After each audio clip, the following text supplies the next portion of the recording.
চুক্তিকে ঘিরে রাখতে চায়, যে ভারত রোহিঙ্গা শরণার্থীদের সমস্যা সমাধান না করে, সে আলোচনা না করে, তার স্বার্থের চুক্তি করে, যে ভারত আমাদের দেশের নির্বাচন ব্যবস্থাকে ধ্বংস করে ফেলেছে, যে ভারত আমাদের স্বার্থ ভাঙবে তার স্বার্থ থাকবে না, যে ভারত স্বাধীনতার পরে আমাদের দেশের হাজার হাজার কোটি টাকা লুট করেছে, সেই ভারত আমাদের বন্ধু হতে পারে না। সেই ভারতের সাথে অঙ্গ যুক্ত করেছে, সে আমাদের বন্ধু হতে পারে না। বাংলাদেশের জনগণ চুক্তি ভাঙতে পারে না।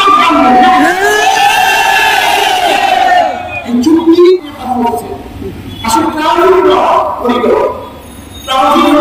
দেশের জন্য আমার দেশে যাওয়া, এর দেশের উপর থেকে আমার দেশের রাস্তাঘাটে পথে যাওয়া বা নৌপথে যাওয়ার কারণে আর পরিবহন হলো এক দেশ আর এক দেশকে ব্যবহার করে তার দেশে যাওয়া।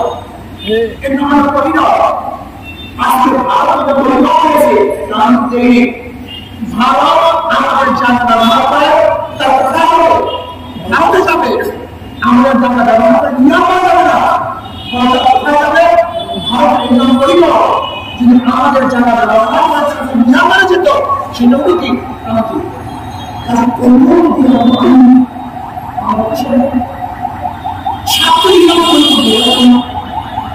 আমাকে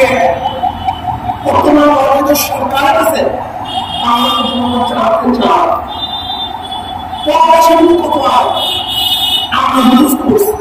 আমরা সরকার এত আয় হয়েছে বিয়ের মধ্যে, এত আয় হয়েছে এত বিয়ের মধ্যে ভারতগ্রস্ত করতে চাই।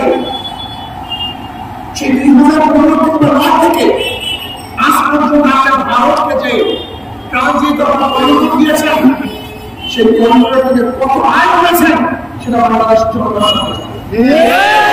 কত আয় করেছেন। যদি